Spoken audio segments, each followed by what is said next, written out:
ناظرین، دنیا کے پہلے موبائل کا بنیادی کام صرف کال کروانا تھا، اور موبائل کی اس پہلی نسل کو 1G یعنی فرسٹ جنریشن کا نام دیا گیا، اور اس موبائل میں کال کرنے اور سننے کے سوا کوئی دوسرا آپشن نہیں ہوتا تھا۔ ناظرین، پھر جب موبائلز میں SMS یعنی سینٹ میسیج کا آپشن ایڈ ہوا تو اسے 2G یعنی سیکنڈ جنریشن کا نام دیا گیا۔ پھر جس دور میں موبائلز کے ذریعے تصاویر بھیجنے کی صلاحیت بھی حاصل کر لی گئی تو اس ایج کے موبائلز کو 3G یعنی تھرڈ جنریشن کا نام دیا گیا۔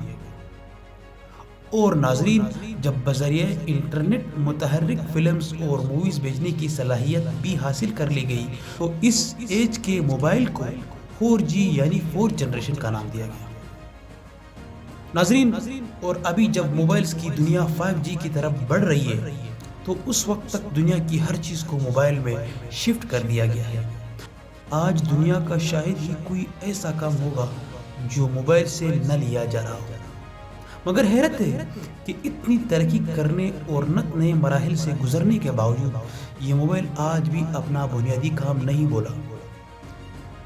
آپ کوئی گیم کھیل رہے ہو یا فلم دیکھ رہے ہو، انٹرنیٹ سرچنگ کر رہے ہو یا ویڈیوز بنا رہے ہو، الغرض موبائل پر ایک وقت میں مثلاً 10 کام بھی کر رہے ہو، لیکن جیسی کوئی کال آئے گی موبائل فوراً سے پہلے سب کچھ چھوڑ کر آپ کو بتاتا ہے کہ کال آ رہی ہے، یہ سن لیں، اور وہ اپنے اصل اور بنیادی کام کی خاطر باقی سارے کام ایک دم روک لیتا ہے۔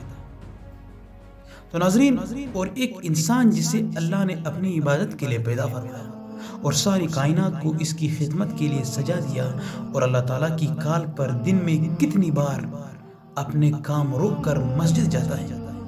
مسجد جانا تو درکنار ناظرین، اب اللہ تعالیٰ کی کال یعنی اذان پر ہم اپنی گفتگو بھی روکنا مناسب نہیں سمجھتے۔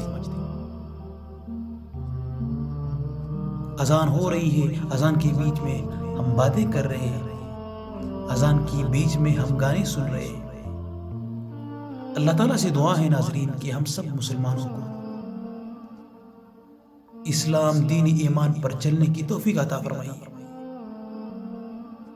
اپنے اس گناہگار بندے کو دعاؤں میں ضرور یاد رکھنا۔ اللہ حافظ۔